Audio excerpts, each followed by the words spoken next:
Bonjour, dans cette vidéo, on va voir dans un circuit ce qui est le potentiel, la différence de potentiel. Et on parlera du courant un peu plus tard. Voilà. Donc dans un premier temps, je vais donc faire un petit schéma électrique de base et vous expliquer comment que ça se passe. Donc voilà, je vous ai dessiné 4 schémas. Donc électriquement, ils sont strictement identiques. Pourquoi? Parce qu'on n'a qu'une seule boucle. C'est-à-dire que si on en prend un électron et qu'on l'envoie et qu'on arrive à le faire circuler sur la boucle, il va partir d'ici, cet électron, il va faire ça, il va excusez-moi, il va continuer sur ce fil-là, rentrer dans le récepteur, continuer et revenir. Donc, il revient dans le générateur le propulse jusqu'ici, il lui attribue un potentiel, une énergie potentielle, et ensuite, une fois qu'il a cette énergie potentielle, il va suivre et continuer son petit bonhomme de chemin. Il va fonctionner comme ça. Alors, comment il fait pour attribuer un potentiel, le générateur, comment fait-il pour attribuer un potentiel à l'électron? Ben, c'est comme si vous preniez une pierre et que vous la jetez en l'air. Donc, elle monte, effectivement, elle monte, et elle va finir par faire quoi? Ben, s'il n'y a rien qui l'empêche de redescendre, elle va redescendre. Mais des fois, il y a des choses qui empêchent de redescendre. Un rocher qui est au-dessus d'une montagne et en dessous, il y a une maison, ben, potentiellement, le rocher, il peut tomber sur la maison. Donc, est-ce que ce rocher a de l'énergie potentielle? Réponse oui, parce que s'il tombe, il va écraser la maison. Mais est-ce que cette énergie potentielle, il la libère? Ben là, pour le moment, non, puisqu'il est accroché jusqu'au jour où peut-être ça peut tomber. Et bien ici, quand il a cette énergie potentielle, là, il va être bloqué là. Donc, il ne pourra pas circuler cet électron. Donc ici, ben, il régnera ici, les électrons qui habiteront ici auront une énergie potentielle. Voilà, comme le rocher qui est bloqué au-dessus d'une montagne. Donc, je reviens. Ce circuit-là, c'est le même que celui-là. Pourquoi? Ben, parce qu'il y a une boucle et il y a toujours la même chose, hein, les 3 éléments de base. Alors, je dirais même 4. Hein, voilà. Donc, les 3 éléments de base, le générateur dipôle actif, S, organe de commande, d'accord, H, dipôle non actif, le récepteur. C'est donc le récepteur. Excusez-moi, j'ai dit non actif, mais c'est plutôt passif. Donc dipôle actif et dipôle passif. Et bien évidemment, le 4e élément essentiel à un circuit électrique, c'est bien évidemment les fils électriques. Donc ici, si on compte bien, on a un bout, 2 bouts, 3 bouts. 3 bouts de fils électriques. Voilà.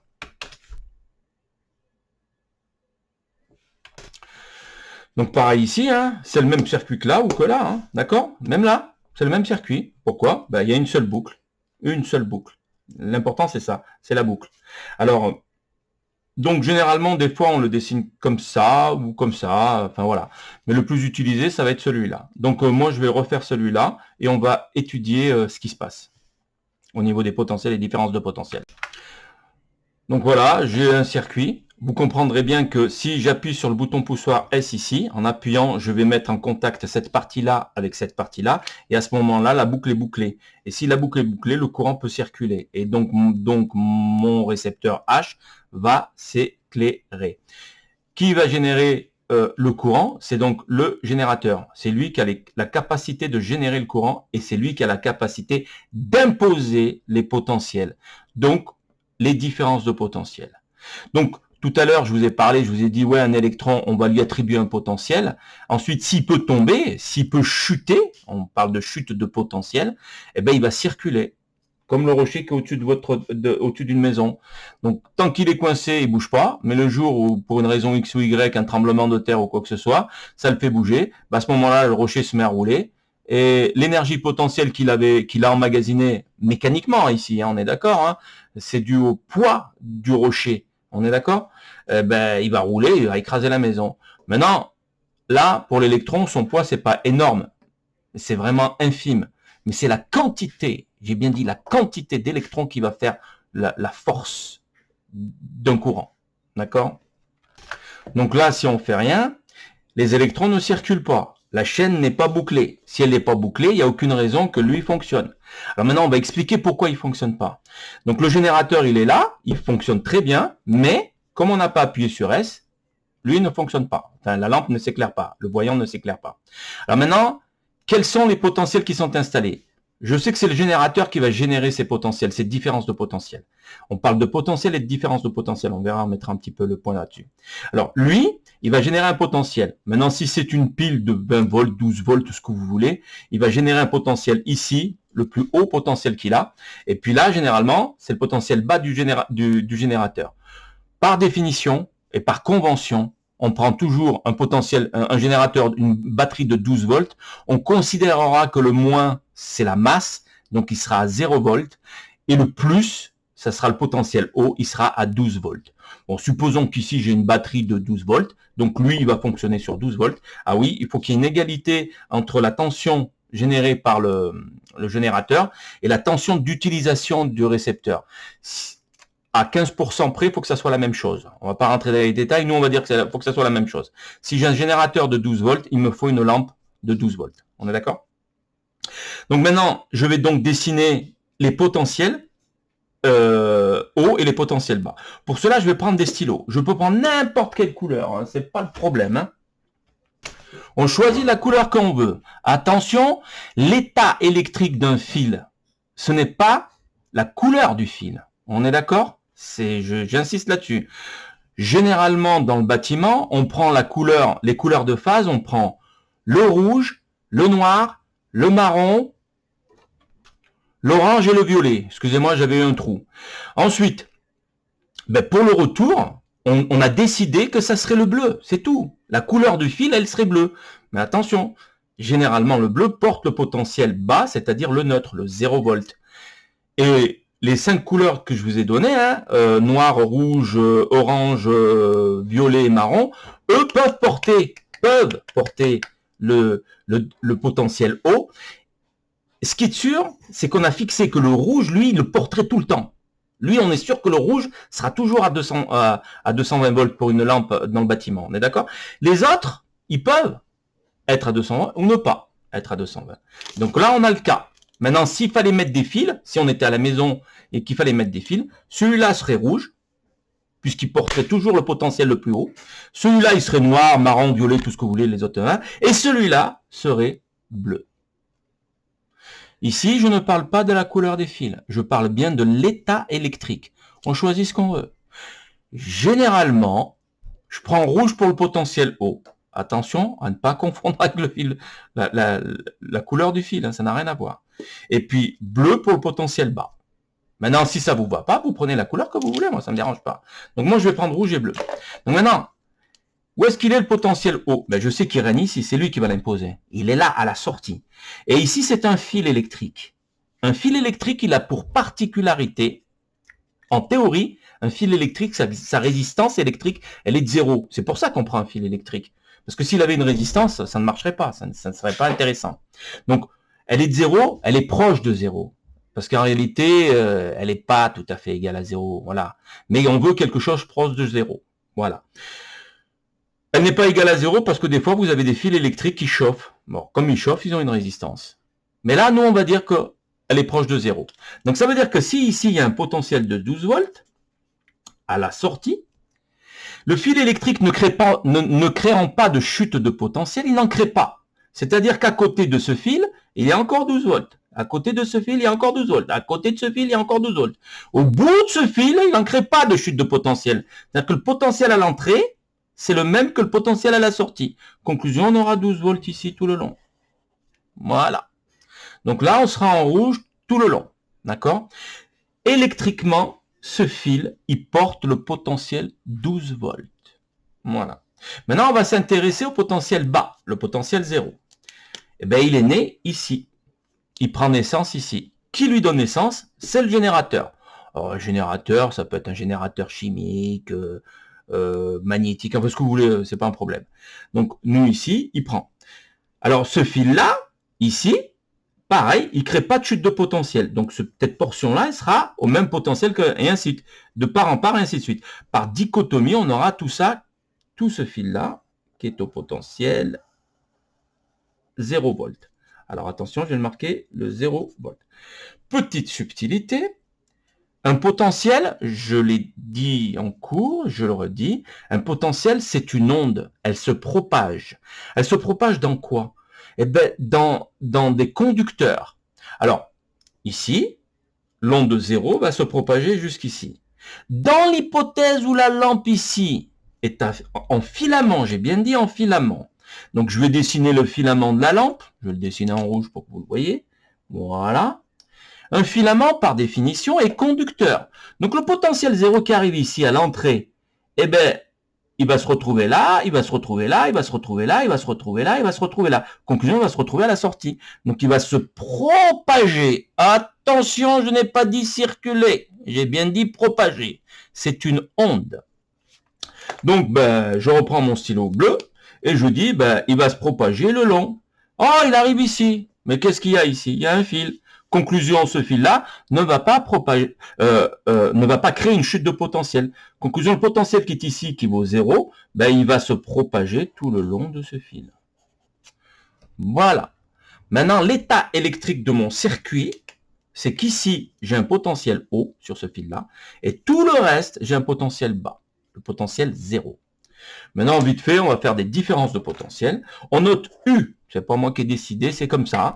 On note U, la différence de potentiel, entre deux points, toujours entre deux points. Maintenant, si je prends la différence de potentiel au borne du générateur, supposons, je prends ici UG, c'est égal à quoi? Au potentiel le plus haut est égal... Ah oui, les potentiels, on les note V, d'accord? Alors, V, le potentiel le plus haut, on va l'appeler V+, hein, on peut l'appeler V+, moins le potentiel le plus bas, c'est V-. D'accord? Alors, le moins qui est ici, on est d'accord? Plus ici. Alors, j'aurais pu leur donner des noms d'entrée et de sortie, ainsi de suite, c'est pas grave. Alors, ce que je sais, c'est que UG est égal V+, je sais qu'il est à 12, moins V-, je sais qu'il est à 0. Donc, 12 moins 0, ce qui me fait 12 volts. D'accord? Donc le générateur, lui, il fonctionne. J'arrive, alors je pourrais mesurer avec un voltmètre. Hein.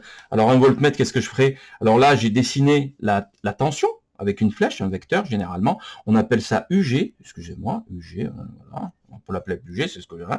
UG, c'est la différence de potentiel du point le plus haut, toujours de la tête de la flèche, moins le plus bas. Alors maintenant, si je veux mesurer ça, je prends un voltmètre. Et je mesure avec un voltmètre. Alors la gueule du voltmètre que j'ai faite là, elle est horrible. Je ne sais pas si vous y voyez. Voilà. Je pourrais même faire la différence de potentiel ici avec un voltmètre. Voilà, je mesure avec un voltmètre. Un voltmètre, je pense que vous en avez déjà touché un, voilà. Et je peux moi mesurer la différence de potentiel avec un voltmètre. Voilà. Ici aussi. D'accord? Alors ça, c'est pour les mesures, mais pour la représentation physique, on met des vecteurs. Donc ici, on va mettre ici, et on va l'appeler, ce vecteur-là, on va l'appeler UH. Voilà, je triche un peu. Voilà. Et là, celui-là, on va l'appeler US. Alors, notez que je mets toujours les pointes des flèches dans le sens qui va vers le générateur. On y reviendra. D'accord?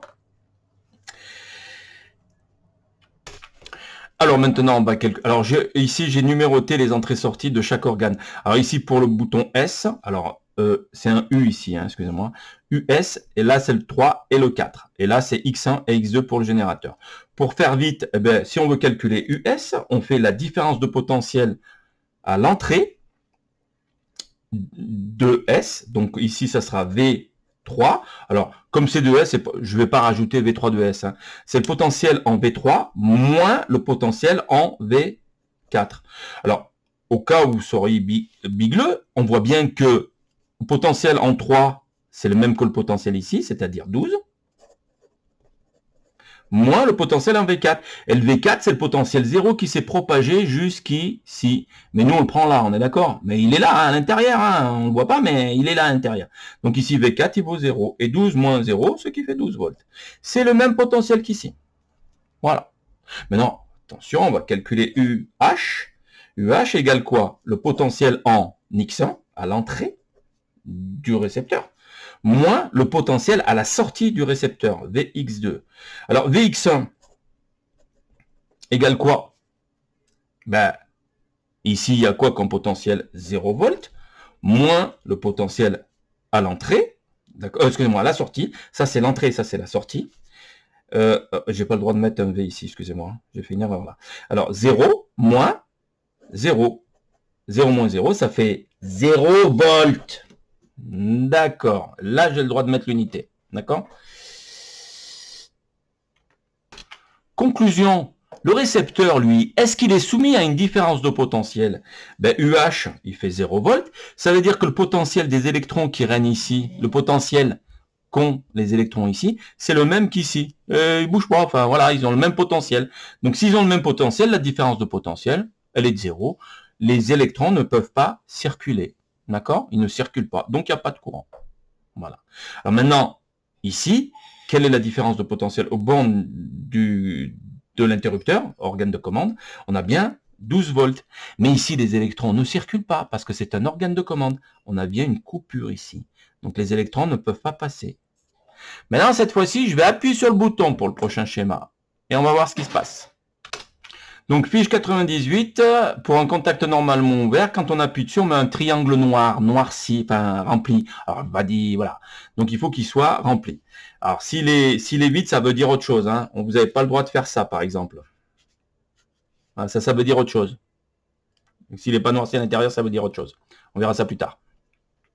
Alors, qu'est-ce qui s'est passé? Ben, j'avais ce circuit-là, c'est le même, sauf que là, cette fois-ci, j'ai appuyé sur le bouton. Et en appuyant sur le bouton, qu'est-ce qui s'est passé? Nouvelle répartition des potentiels.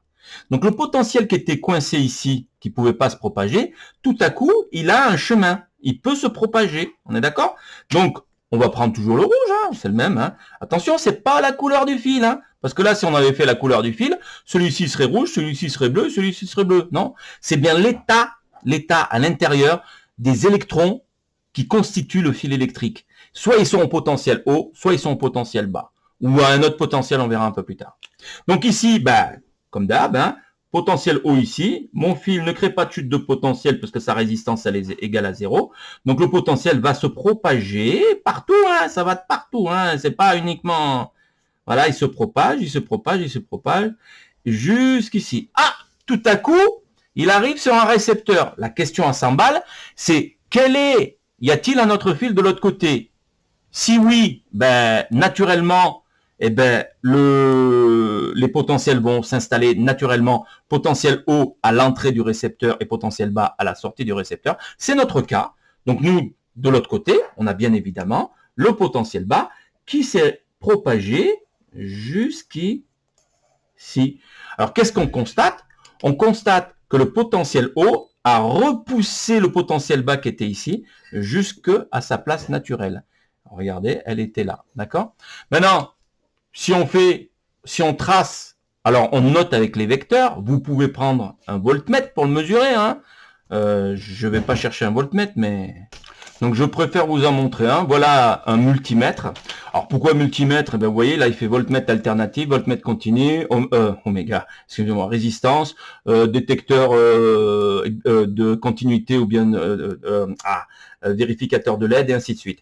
Donc nous, ce qui nous intéresse, c'est le voltmètre. Alors comme on est en courant continu, ici par exemple on est en courant continu, eh ben, il va falloir qu'on se mette ici. Voilà. Alors un voltmètre, il fait une différence de potentiel. Je suis désolé, j'ai trouvé que ça, pardon. Hein. Alors normalement, la couleur des fils est différente. Hein. Le commun, normalement, le fil devrait être noir. Ben, là, j'ai du rouge, je suis désolé. Mais ça n'empêche pas, attention, de faire une mesure. Hein. Alors maintenant, moi, si j'arrive que je me mets, attention, celui-là, c'est celui-là, et celui-là, c'est celui-là. D'accord? Voilà, là. Hein. Donc maintenant, si je prends ici et je me mets là, ça va me mesurer normalement 12 volts. Bien évidemment, on est sur papier, hein, voilà. Là, ça mesure 12 volts. Mais si je me mets ici, ça mesurerait 12 volts. Voilà un voltmètre. Voilà. C'est ce que je viens de dessiner ici, là, celui-là, là. Vous voyez? Voilà, là, ça. Voilà.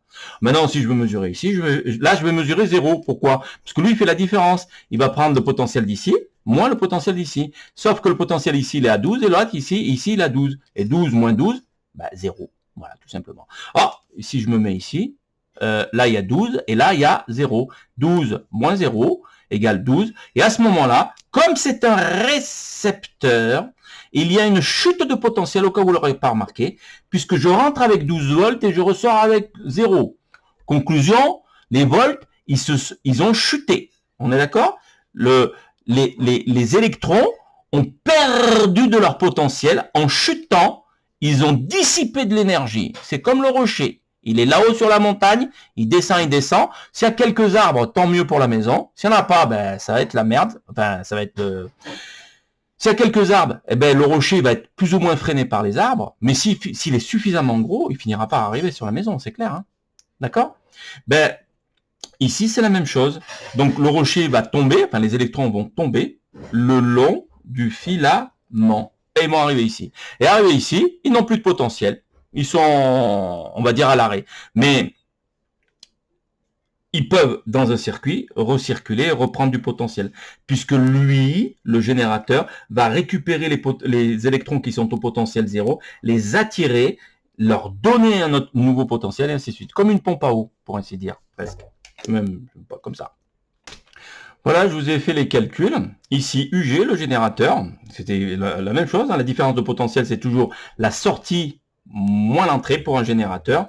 Et tandis que pour des récepteurs, c'est toujours l'entrée moins la sortie. Ce sont les conventions électriques. On verra ça. Alors, vous l'avez vu, excusez-moi, sur le cours convention générateur-récepteur. Voilà. Donc ici, la sortie, c'est V+, moins V-, ben 12 moins 0, ça fait 12. Ça n'a pas changé, c'est la même chose que tout à l'heure, on est d'accord? Maintenant, pour le bouton poussoir S, l'organe de commande, cette fois-ci, on voit bien que là, il y avait en 3, il y avait 12, et cette fois-ci, en 4, et là, il y avait 4, excusez-moi, en 4, il y avait 0, et cette fois-ci, on voit bien que là, il y a 12, et la propagation du potentiel fait que en 4, il y a 12 aussi. Et je suis désolé, 12 moins 12, ça fait 0. D'accord? Donc ce 0 volt là, il est né grâce au 12 moins 12. On est d'accord? Et puis pour UH, eh ben ici, en X1, puisque le 4, il était au potentiel 12, et comme un fil ne crée pas de chute de potentiel, il va propager ce potentiel jusqu'ici. Donc ici, à l'entrée du voyant H, du récepteur, j'ai bien dit le récepteur, on a 12 volts. Donc Vx1 égale 12 volts. Et Vx2 égale 0 volts. Ce qui fait 12 moins 0, 12 volts. On est d'accord? Et là, naturellement, il y a belle lurette que c'est arrivé, il va y avoir un courant électrique qui va circuler. On est d'accord, il va circuler. Et c'est ce courant-là qui va générer ici, dans le récepteur. Alors, ce récepteur, ce n'est rien d'autre qu'un transformateur de courant en transformateur d'énergie lumineuse. Voilà. Alors, l'avantage en électricité, en électronique, en ce que vous voulez, on a des transformateurs d'énergie mécanique, électrique, ouais, ça existe, électrique, transformateur, thermique, voilà. On a plein de transformateurs. Voilà. C'est ce qu'il faut comprendre. Maintenant, si je dessine les potentiels, les différences de potentiel, je mets bien un vecteur. Attention, je me projette bien sur le fil. Je mets le là, et là, je me projette bien ici. Et là, ça sera UG. Maintenant, si je fais ça, là, c'est faux. Alors, pourquoi c'est faux? Alors, ici, je suis bien projeté sur le fil là où il y a le 4. Mais là, si je me projette, je suis pas sur le 3. Il faudrait que je prolonge ici un petit peu et je vienne ici. Donc, quand je fais une projection orthogonale, il faut que je tombe en face. Et là, je peux mettre mon US. D'accord? Ça, c'est US. Et pareil ici. Alors là, je vais faire exprès une bêtise. À vous de la corriger. Hein. Est-ce que c'est bon? Réponse, non. Pourquoi? Si je fais une projection orthogonale, je tombe en plein milieu d'ici. Et celui-là, là, il est mauvais. Donc là, voilà le bon vecteur. Donc, vous pouvez le faire plus grand si vous voulez. Mais en tout cas, il est bon. Pourquoi? Parce que la projection orthogonale, elle tombe sur le fil dans lequel il RN 12 volts, et celui-là, impeccable, il tombe sur ce fil-là, et RN 0 volts. Et là, on peut vous dire que celui-là, c'est UH, celui-là, d'accord? Voilà, ce vecteur-là. Celui-là, c'était de la daube. Donc, ce courant, il circule. Alors, il va sortir du générateur, passer là-dedans, voilà, et puis circuler, voilà, et ça circule comme une chaîne de vélo, hein, on est d'accord. Sauf qu'ici, c'est le côté tendu de la chaîne, et là, c'est le côté non tendu de la chaîne. Alors, je vais vous expliquer ça pour que vous compreniez bien, mais en tout état de cause, ce qu'il faut que vous compreniez, c'est qu'ici, on a le potentiel haut, et là, le potentiel bas, et il y a un courant qui circule. Alors, on va le dessiner, ce courant. On le dessine pareil avec un vecteur. Cette fois-ci, nous, on est en France, les vecteurs courants, le courant circule dans le cuivre, dans le fil du cuivre, on est d'accord? Ben, on va mettre un vecteur à l'intérieur. Alors, pour dessiner ce vecteur, je vais essayer de prendre un autre, voilà. Je peux le dessiner ici, là. Je peux le dessiner ici et je peux le dessiner ici. Vous faites ce que vous voulez. L'important, c'est qu'on comprenne bien qu'il y a un courant qui circule. Or, moi, ben, par exemple, ben, je vais le mettre là. Allez, je le mets en... Oh mince, elle ne marche pas. Alors, je vais le mettre ici. Donc, je mets bien un vecteur. Voilà. Et je l'appelle I. Voilà. Les autres, je les ai appelés U et celui-là, je l'appelle I. Alors, pourquoi je l'appelle I? Eh ben, les U, c'était des volts et les I, c'est des ampères. L'unité des ampères, d'accord? Grand tap en l'honneur de Monsieur Ampère, André Ampère, je crois si mes souvenirs sont bons. Et puis Volta pour Monsieur Volta, qui était italien et Ampère, il était français. Et ce n'est pas la peine de surcharger. Hein. J'ai vu des élèves le mettre ici, le mettre là, ils ont peur de dire attention, donc on le met qu'une fois dans le circuit. Et vous avez le choix, ici, ici et ou ici. Alors, il y en a certains, ils le mettent là en sortie du générateur, d'accord? En tout cas, il n'y a pas d'ambiguïté. Le courant qui est ici, il vient d'où? Il vient de là. Il a circulé. Alors, c'est quoi un courant? C'est une quantité d'électrons par unité de temps. D'accord? Voilà. C'est comme les rayons, pas les rayons, excusez-moi, les chaînes les maillons d'une chaîne d'un vélo. Voilà, excusez-moi. Donc, si je compte, je dis n'importe quoi, 10 maillons par seconde, quels que soient les endroits où je vais me mettre sur la chaîne, eh ben, si je me mets là, je vais en compter 10. Est-ce que vous comprenez? Si je me mets en bas, je vais en compter 10. Parce que le gars, il pédale à 10 maillons par seconde. Voilà. Donc, les 10 maillons, ils vont tourner, ils vont avoir la même vitesse linéaire partout. Donc ici, les électrons vont tourner comme ça. Une dernière petite chose. Donc là, on a mis quoi en exergue comme variable physique et électrique? On a mis les tensions, U, les différences de potentiel V, on est d'accord? Mais nous, ce qui nous intéresse, c'est bien les potentiels. Et alors, une tension, c'est une différence de potentiel, une DDP, on y reviendra. UG, c'est la différence de potentiel à la sortie du générateur, moins l'entrée du générateur. Pour UH, c'est la différence de potentiel à l'entrée, hein, là c'était la sortie, là c'est l'entrée, convention générateur-récepteur, moins la sortie, d'accord? L'entrée moins la sortie, voilà. Et on a un courant I ici, d'accord? Et ce courant I, eh ben ça circule, ça va générer quelque chose. Ben, ça va générer quoi? De la lumière. Et la lumière, c'est quoi? C'est du boulot. Et le boulot, c'est quoi? C'est de la puissance instantanée, d'accord? Donc, alors, le travail, excusez-moi, je reprends. Le travail d'une lampe, c'est d'éclairer. Donc, on va mettre en exergue la puissance. Alors, la puissance, c'est quoi? Eh ben, ça va être le produit, le mélange de quoi? Ben, de la tension par le courant. Quelle est l'opération qui mélange? Ben, l'opération qui mélange, vous l'avez appris en CM2, si ce n'est plus. Voilà. Donc, l'opération qui mélange, c'est la multiplication. Donc ici, je vais mélanger quoi? Ben, le U, multiplié par quoi? Ben, par le I. Attention, hein, si vous multipliez le I par le U, ça revient au même, hein, parce que 2 fois 3 et 3 fois 2, c'est blanc bonnet et bonnet blanc. Et ben, ce mélange-là, ça donne P. C'est un nouveau produit. Rappelez-vous, U, il se mesure en volts, I se mesure en ampères, et là, le nouveau produit, ben, il va se mesurer en watts. Pareil, Monsieur Watt, il a existé. Ok. Je crois que c'est tout. Ouais. Un petit supplément, on va s'amuser à calculer les puissances qui sont mises en jeu ici et les puissances qui sont mises en jeu ici. On est d'accord? Alors, on va prendre celui-là, c'était le plus simple. Allez, on va s'amuser à calculer la puissance. Alors, pour calculer la puissance, on vient de voir que c'était P est égal à U fois I. Alors là, moi, par hypothèse, je vous ai rien donné. Vous savez qu'il y a un courant qui circule, mais vous savez pas de combien il est, ce courant. Moi, je vous le donne. Donc, je prends comme hypothèse, et c'est moi qui la fixe, hein, c'est M. Wassa qui fixe l'hypothèse. Ici, I égale 1 ampère. Et U égale 12 volts. Le U du générateur, hein, U générateur, hein, d'accord. Alors maintenant, si je regarde ici, ben, le générateur, il va me fournir quoi comme puissance? La puissance du générateur, elle est égale à quoi? Ben, elle est égale à la tension au bord du générateur, UG, multiplié par le courant qui traverse le générateur, le courant qui est fourni par le générateur. Mais qui c'est qui fournit ce courant? Ben, c'est le générateur, il fournit bien le courant I, et il vaut combien? 1 ampère. Donc ça me fait UJ fois I. Attention, c'est très compliqué, ça fait 12 fois 1. Alors, des volts fois des ampères, ça nous donne 12. C'est le même chiffre, le même nombre, mais ça c'était des volts, et là ça devient des watts.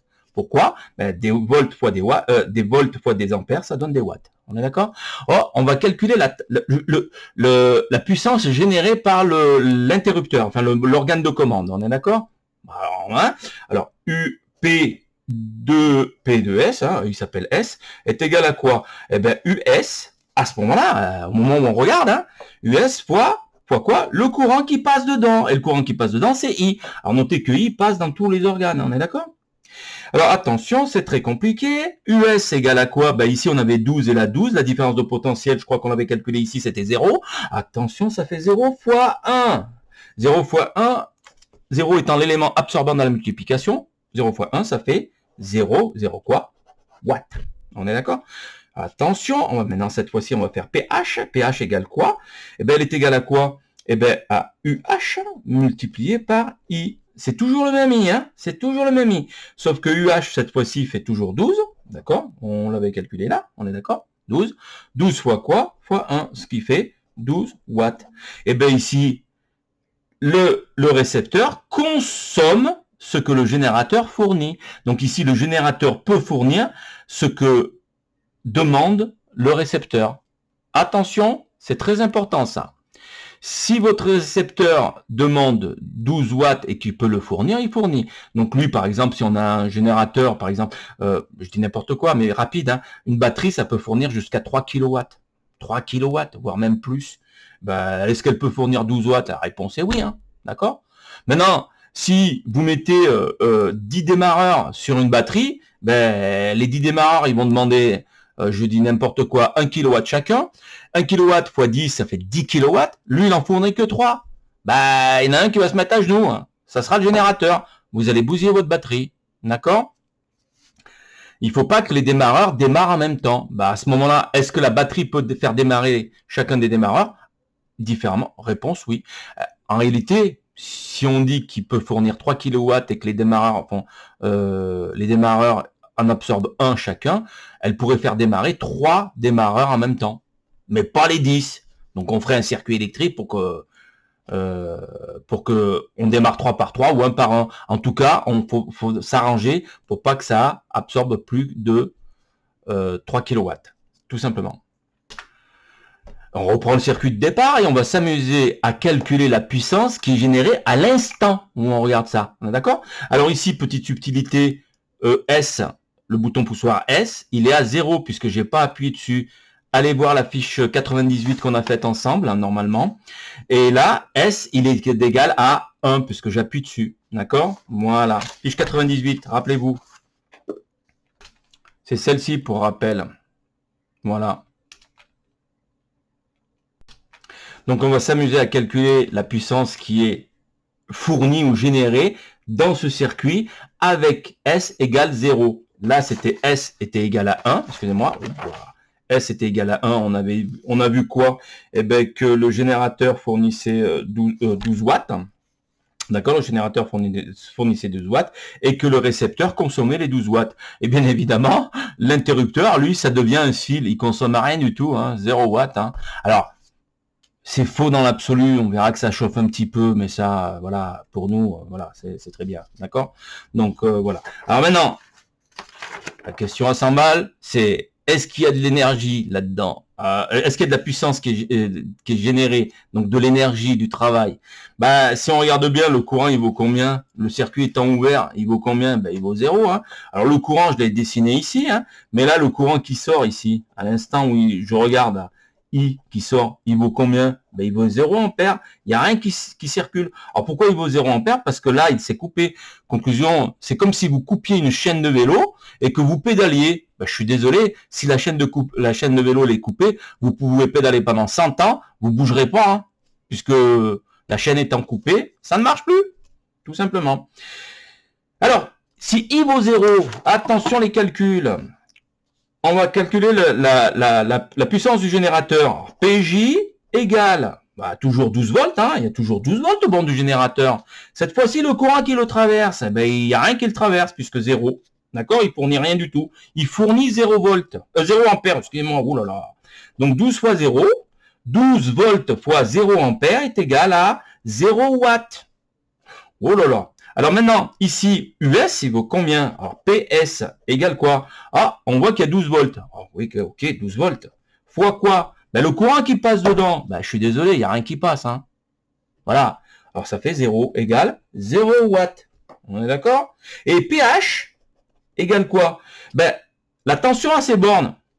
Ici, la tension, on avait calculé 0. On est d'accord? Alors ça me fait 0 fois le courant qui passe dedans, 0 égale 0 watts. Alors on a toujours 0 watts ici, hein, c'est marrant, il ressemble à un cœur celui-là. Mais bon, on a 0, 0, 0. Ces 0 watts, on les a obtenus avec des monomes différents. 12 fois 0, 12 fois 0 et 0 fois 0. Le résultat, c'est toujours le même. Donc ce circuit-là ne génère aucune puissance. Petite subtilité, s'il génère aucune puissance, il ne génère aucun travail.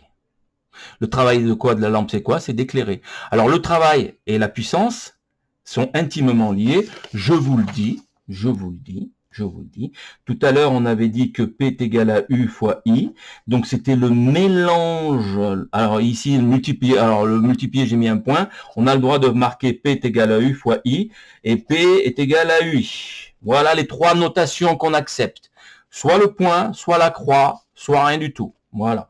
Moi, perso, des fois, j'utilise ça et ça, c'est assez rarement celui-là. Alors, celui-là, vous êtes obligé de l'utiliser quand vous avez, excusez-moi, des chiffres ou des nombres. Hein. Par exemple, si vous faites 3 fois 2, vous n'avez pas le droit de dire 3, 2. Ça, c'est pas bon. Ça n'a pas de sens. On est obligé de 3 fois 2. Voilà. Alors, quand on fait du calcul littéral, on peut se permettre de mettre un point, de mettre une croix ou de rien mettre. Les grosses feignasses, les physiciens, enfin, voilà, ils mettent directement ça. D'accord?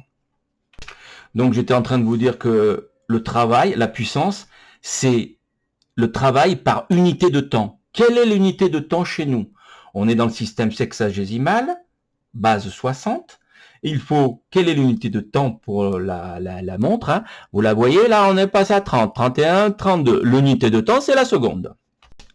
Donc, la puissance, c'est le travail en une seconde. Ah ouais, mais bon, moi je vais pas éclairer ma lampe qu'une seconde, je vais l'éclairer comme je veux. Alors cette fois-ci, il va falloir que soit j'augmente le taf de secondes, 60 secondes, 1000 secondes, 200 secondes, ce que vous voulez. Après, si on lui met des milliers et des milliers et des milliers de secondes, on va parler d'heures, ou bien parler de jours, voire même de mois. Mais dans le système international, on prend soit la seconde, soit l'heure. D'accord? Voilà. Donc le travail, pour revenir, le travail en anglais, ça se dit work. W. Attention, ici, le W qui est là, c'est pas le même que celui qui est là. Ça, c'est des watts, et ça, c'est des work.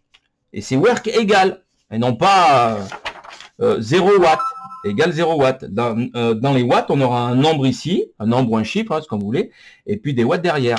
D'accord? Donc, work. Alors, l'énergie en France, on l'appelle aussi E.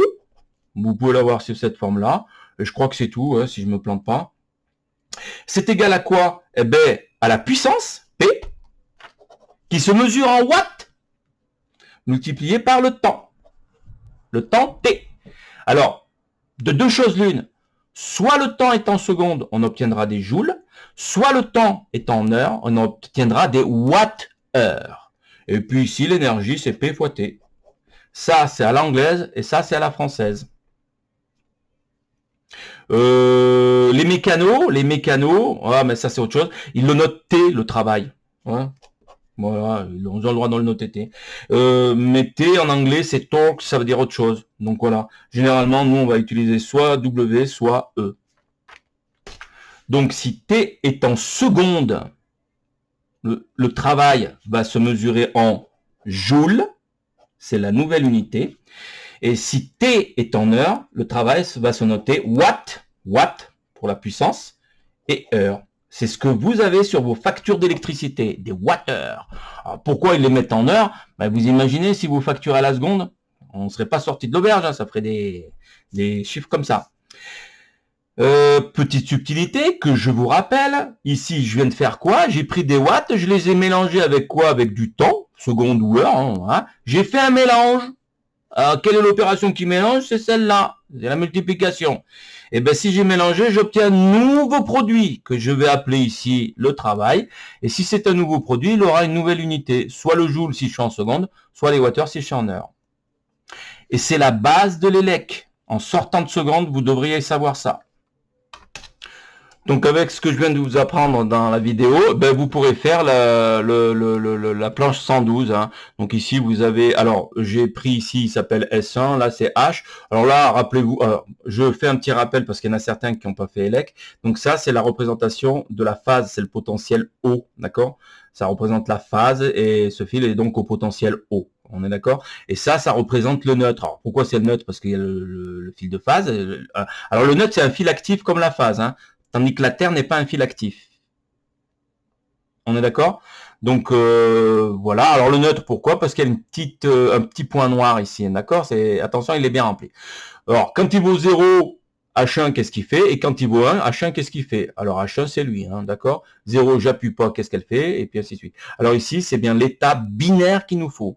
Fiche 98, l'état binaire et l'état logique, c'est blanc bonnet et bonnet blanc. Il n'y a que l'état électrique qui diffère. Il diffère en quoi? Ben, ça va dépendre si on a un contact normalement ouvert ou un contact normalement fermé.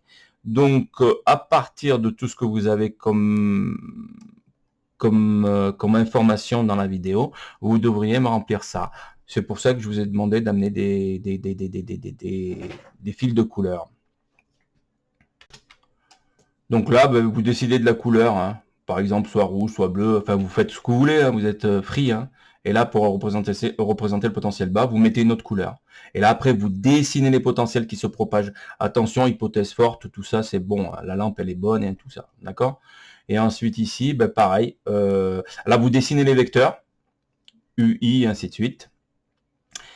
Et puis ici, quand S1 égale 0, combien vaut H et ainsi et quelle est la valeur de chacun des potentiels, et puis qu'est-ce qu'on avait fixé?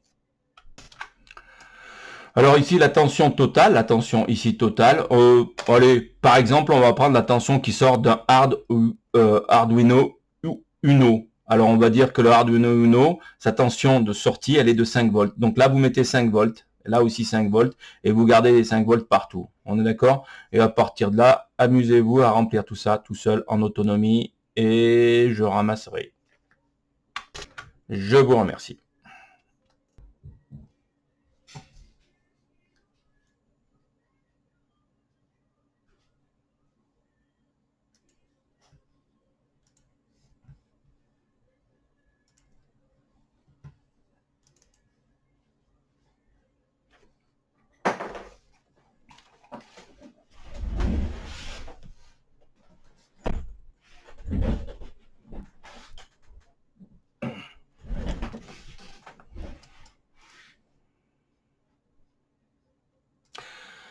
Bonjour, dans cette vidéo, on va voir dans un circuit ce qui est le potentiel, la différence de potentiel. Et on parlera du courant un peu plus tard. Voilà. Donc dans un premier temps, je vais donc faire un petit schéma électrique de base et vous expliquer comment que ça se passe. Donc voilà, je vous ai dessiné 4 schémas. Donc électriquement, ils sont strictement identiques. Pourquoi? Parce qu'on n'a qu'une seule boucle. C'est-à-dire que si on en prend un électron et qu'on l'envoie et qu'on arrive à le faire circuler sur la boucle, il va partir d'ici, cet électron, il va faire ça, il va il va continuer sur ce fil-là, rentrer dans le récepteur, continuer et revenir. Donc il revient dans le générateur le propulse jusqu'ici, il lui attribue un potentiel, une énergie potentielle, et ensuite, une fois qu'il a cette énergie potentielle, il va suivre et continuer son petit bonhomme de chemin. Il va fonctionner comme ça. Alors, comment il fait pour attribuer un potentiel, le générateur, comment fait-il pour attribuer un potentiel à l'électron? Ben, c'est comme si vous preniez une pierre et que vous la jetez en l'air. Donc, elle monte, effectivement, elle monte, et elle va finir par faire quoi? Ben, s'il n'y a rien qui l'empêche de redescendre, elle va redescendre. Mais des fois, il y a des choses qui empêchent de redescendre. Un rocher qui est au-dessus d'une montagne et en dessous il y a une maison, ben, potentiellement le rocher il peut tomber sur la maison. Donc est-ce que ce rocher a de l'énergie potentielle? Réponse oui, parce que s'il tombe, il va écraser la maison. Mais est-ce que cette énergie potentielle, il la libère? Ben là, pour le moment, non, puisqu'il est accroché jusqu'au jour où peut-être ça peut tomber. Et bien ici, quand il a cette énergie potentielle, là, il va être bloqué là. Donc il ne pourra pas circuler cet électron. Donc ici, ben, il régnera ici, les électrons qui habiteront ici auront une énergie potentielle. Voilà, comme le rocher qui est bloqué au-dessus d'une montagne. Donc, je reviens. Ce circuit-là, c'est le même que celui-là. Pourquoi? Ben, parce qu'il y a une boucle et il y a toujours la même chose, hein, les trois éléments de base. Alors, je dirais même quatre, hein, voilà. Donc, les trois éléments de base, le générateur dipôle actif, S, organe de commande, d'accord, H, dipôle non actif, le récepteur. C'est donc le récepteur.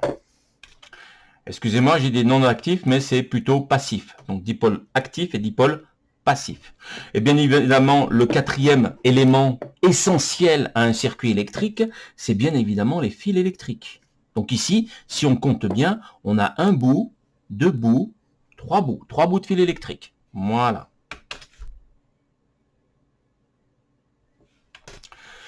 Donc pareil ici, hein, c'est le même circuit que là ou que là, hein, d'accord? Même là, c'est le même circuit. Pourquoi? Ben, il y a une seule boucle. Une seule boucle. L'important, c'est ça, c'est la boucle. Alors, donc généralement, des fois, on le dessine comme ça ou comme ça, enfin voilà. Mais le plus utilisé, ça va être celui-là. Donc moi, je vais refaire celui-là et on va étudier ce qui se passe au niveau des potentiels et différences de potentiel. Donc voilà, j'ai un circuit. Vous comprendrez bien que si j'appuie sur le bouton poussoir S ici, en appuyant, je vais mettre en contact cette partie-là avec cette partie-là, et à ce moment-là, la boucle est bouclée. Et si la boucle est bouclée, le courant peut circuler. Et donc mon récepteur H va s'éclairer. Qui va générer le courant? C'est donc le générateur. C'est lui qui a la capacité de générer le courant, et c'est lui qui a la capacité d'imposer les potentiels. Donc, les différences de potentiel. Donc, tout à l'heure, je vous ai parlé, je vous ai dit, ouais, un électron, on va lui attribuer un potentiel. Ensuite, s'il peut tomber, s'il peut chuter, on parle de chute de potentiel, eh ben, il va circuler, comme le rocher qui est au-dessus au-dessus d'une maison. Donc, tant qu'il est coincé, il bouge pas, mais le jour où, pour une raison X ou Y, un tremblement de terre ou quoi que ce soit, ça le fait bouger, bah, à ce moment-là, le rocher se met à rouler, et l'énergie potentielle qu'il a emmagasinée mécaniquement ici, hein, on est d'accord, hein, c'est dû au poids du rocher, on est d'accord? Ben, il va rouler, il va écraser la maison. Maintenant, là, pour l'électron, son poids, c'est pas énorme, c'est vraiment infime, mais c'est la quantité, j'ai bien dit la quantité d'électrons qui va faire la force d'un courant, d'accord? Donc là, si on fait rien, les électrons ne circulent pas. La chaîne n'est pas bouclée. Si elle n'est pas bouclée, il n'y a aucune raison que lui fonctionne. Alors maintenant, on va expliquer pourquoi il ne fonctionne pas. Donc le générateur, il est là, il fonctionne très bien, mais comme on n'a pas appuyé sur S, lui il ne fonctionne pas. Enfin, la lampe ne s'éclaire pas, le voyant ne s'éclaire pas. Alors maintenant, quels sont les potentiels qui sont installés? Je sais que c'est le générateur qui va générer ces potentiels, ces différences de potentiel. On parle de potentiel et de différence de potentiel. On verra, on mettra un petit peu le point là-dessus. Alors, lui, il va générer un potentiel. Maintenant, si c'est une pile de 20 volts, 12 volts, tout ce que vous voulez, il va générer un potentiel ici, le plus haut potentiel qu'il a. Et puis là, généralement, c'est le potentiel bas du générateur. Par définition et par convention, on prend toujours un potentiel, un générateur, une batterie de 12 volts. On considérera que le moins, c'est la masse, donc il sera à 0 volts. Et le plus, ça sera le potentiel haut, il sera à 12 volts. Bon, supposons qu'ici, j'ai une batterie de 12 volts. Donc lui, il va fonctionner sur 12 volts. Ah oui, il faut qu'il y ait une égalité entre la tension générée par le générateur et la tension d'utilisation du récepteur. À 15% près, il faut que ça soit la même chose. On va pas rentrer dans les détails. Nous, on va dire qu'il faut que ça soit la même chose. Si j'ai un générateur de 12 volts, il me faut une lampe de 12 volts. On est d'accord? Donc maintenant, je vais donc dessiner les potentiels hauts et les potentiels bas. Pour cela, je vais prendre des stylos. Je peux prendre n'importe quelle couleur. Hein, c'est pas le problème. Hein. On choisit la couleur qu'on veut. Attention, l'état électrique d'un fil, ce n'est pas la couleur du fil. On est d'accord? J'insiste là-dessus. Généralement, dans le bâtiment, on prend les couleurs de phase, on prend le rouge, le noir, le marron, l'orange et le violet. Excusez-moi, j'avais eu un trou. Ensuite, pour le retour, on a décidé que ça serait le bleu, c'est tout. La couleur du fil, elle serait bleue. Mais attention, généralement, le bleu porte le potentiel bas, c'est-à-dire le neutre, le 0 volt. Et les 5 couleurs que je vous ai données, hein, noir, rouge, orange, violet et marron, eux peuvent porter le potentiel haut. ce qui est sûr, c'est qu'on a fixé que le rouge, lui, il le porterait tout le temps. Lui, on est sûr que le rouge sera toujours à 220 volts pour une lampe dans le bâtiment. On est d'accord? Les autres, ils peuvent être à 220 ou ne pas être à 220. Donc là, on a le cas. Maintenant, s'il fallait mettre des fils, si on était à la maison et qu'il fallait mettre des fils, celui-là serait rouge, puisqu'il porterait toujours le potentiel le plus haut. Celui-là, il serait noir, marron, violet, tout ce que vous voulez, les autres. Hein, et celui-là serait bleu. Ici, je ne parle pas de la couleur des fils. Je parle bien de l'état électrique.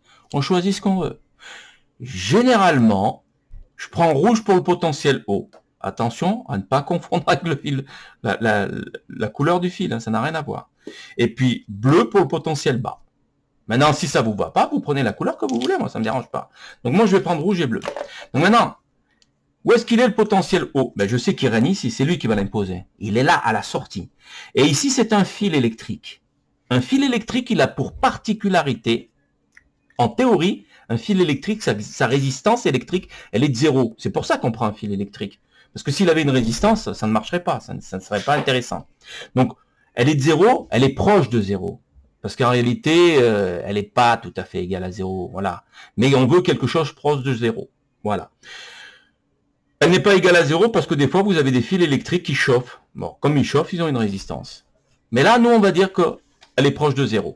Donc, ça veut dire que si ici, il y a un potentiel de 12 volts, à la sortie, le fil électrique ne créant pas de chute de potentiel, il n'en crée pas. C'est-à-dire qu'à côté de ce fil, il y a encore 12 volts. À côté de ce fil, il y a encore 12 volts. À côté de ce fil, il y a encore 12 volts.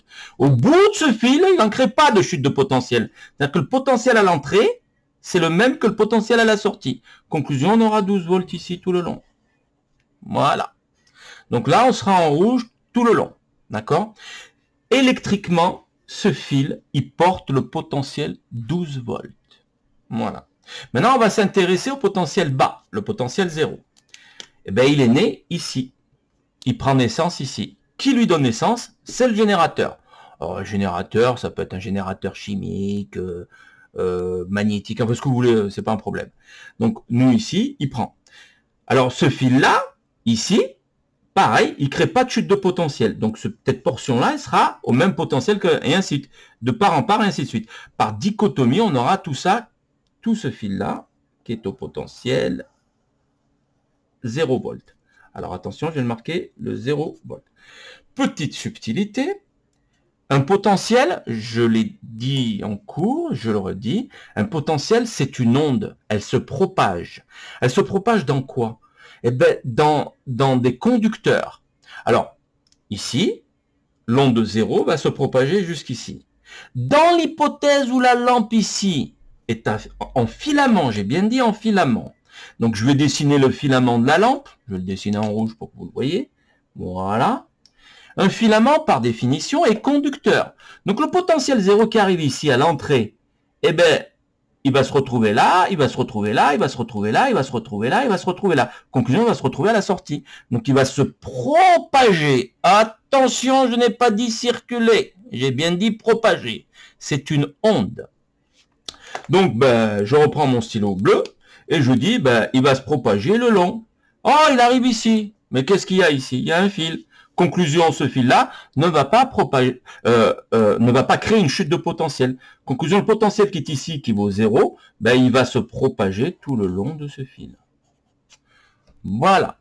Maintenant, l'état électrique de mon circuit, c'est qu'ici, j'ai un potentiel haut sur ce fil-là, et tout le reste, j'ai un potentiel bas, le potentiel 0. Maintenant, vite fait, on va faire des différences de potentiel. On note U. C'est pas moi qui ai décidé, c'est comme ça. On note U, la différence de potentiel, entre deux points, toujours entre deux points. Maintenant, si je prends la différence de potentiel au borne du générateur, supposons, je prends ici UG, c'est égal à quoi? Au potentiel le plus haut est égal... Ah oui, les potentiels, on les note V. D'accord? Alors, V, le potentiel le plus haut, on va l'appeler V+, hein, on peut l'appeler V+, moins le potentiel le plus bas, c'est V-. D'accord? Alors, le moins qui est ici, on est d'accord? Plus ici. Alors, j'aurais pu leur donner des noms d'entrée et de sortie, ainsi de suite, c'est pas grave. Alors, ce que je sais, c'est que UG est égal V+, je sais qu'il est à 12, moins, V-, je sais qu'il est à 0. Donc 12 moins 0, ce qui me fait 12 volts. D'accord? Donc le générateur, lui, il fonctionne. J'arrive, alors je pourrais mesurer avec un voltmètre. Hein. Alors un voltmètre, qu'est-ce que je ferais? Alors là, j'ai dessiné la tension avec une flèche, un vecteur, généralement. On appelle ça UG, excusez-moi, UG, voilà. On peut l'appeler UG, c'est ce que je dirais. UG, c'est la différence de potentiel du point le plus haut, toujours de la tête de la flèche, moins le plus bas. Alors maintenant, si je veux mesurer ça, je prends un voltmètre, et je mesure avec un voltmètre. Alors la gueule du voltmètre que j'ai faite là, elle est horrible. Je sais pas si vous y voyez. Voilà. Je pourrais même faire la différence de potentiel ici avec un voltmètre. Voilà, je mesure avec un voltmètre. Un voltmètre, je pense que vous en avez déjà touché un, voilà. Et je peux moi mesurer la différence de potentiel avec un voltmètre. Voilà. Ici aussi. D'accord? Alors ça, c'est pour les mesures, mais pour la représentation physique, on met des vecteurs. Donc ici, on va mettre ici, et on va l'appeler, ce vecteur-là, on va l'appeler UH. Voilà, je triche un peu. Voilà. Et là, celui-là, on va l'appeler US. Alors, notez que je mets toujours les pointes des flèches dans le sens qui va vers le générateur. On y reviendra. D'accord? Alors maintenant, on va alors ici j'ai numéroté les entrées-sorties de chaque organe. Alors ici pour le bouton S, alors c'est un U ici, hein, excusez-moi, US, et là c'est le 3 et le 4. Et là c'est X1 et X2 pour le générateur. Pour faire vite, eh ben, si on veut calculer US, on fait la différence de potentiel à l'entrée de S, donc ici ça sera V3. Alors, comme c'est 2S, je ne vais pas rajouter V3 de S. Hein. C'est le potentiel en V3 moins le potentiel en V4. Alors, au cas où vous seriez bigleux, on voit bien que le potentiel en 3, c'est le même que le potentiel ici, c'est-à-dire 12. Moins le potentiel en V4. Et le V4, c'est le potentiel 0 qui s'est propagé jusqu'ici. Mais nous, on le prend là, on est d'accord? Mais il est là, hein, à l'intérieur, hein, on ne le voit pas, mais il est là à l'intérieur. Donc ici, V4, il vaut 0. Et 12 moins 0, ce qui fait 12 volts. C'est le même potentiel qu'ici. Voilà. Maintenant, attention, on va calculer UH. UH égale quoi? Le potentiel en X1, à l'entrée du récepteur, moins le potentiel à la sortie du récepteur, Vx2. Alors Vx1, tout ce qui nous intéresse, c'est le voltmètre. Alors comme on est en courant ici, ils vont avoir la même vitesse linéaire partout. Ben, est-ce qu'elle peut fournir 12 watts? La réponse est oui, hein, d'accord? Maintenant, si vous mettez 10 démarreurs sur une batterie, ben, les 10 démarreurs, ils vont demander, je dis n'importe quoi, 1 kW chacun. 1 kW x 10, ça fait 10 kW. Lui, il en fournit que 3. Ben, il y en a un qui va se mettre à genoux. Hein. Ça sera le générateur. Vous allez bousiller votre batterie. D'accord? Il ne faut pas que les démarreurs démarrent en même temps. Ben, à ce moment-là, est-ce que la batterie peut faire démarrer chacun des démarreurs? Différemment. Réponse, oui. En réalité, si on dit qu'il peut fournir 3 kW et que les démarreurs en absorbent un chacun, elle pourrait faire démarrer 3 démarreurs en même temps, mais pas les 10. Donc on ferait un circuit électrique pour que on démarre 3 par 3 ou 1 par 1. En tout cas, faut s'arranger pour pas que ça absorbe plus de 3 kW, tout simplement. On reprend le circuit de départ et on va s'amuser à calculer la puissance qui est générée à l'instant où on regarde ça. D'accord? Alors ici, petite subtilité, S, le bouton poussoir S, il est à 0 puisque j'ai pas appuyé dessus. Allez voir la fiche 98 qu'on a faite ensemble, hein, normalement. Et là, S, il est égal à 1 puisque j'appuie dessus. D'accord? Voilà. Fiche 98, rappelez-vous. C'est celle-ci pour rappel. Voilà. Donc on va s'amuser à calculer la... Allez, c'est bon.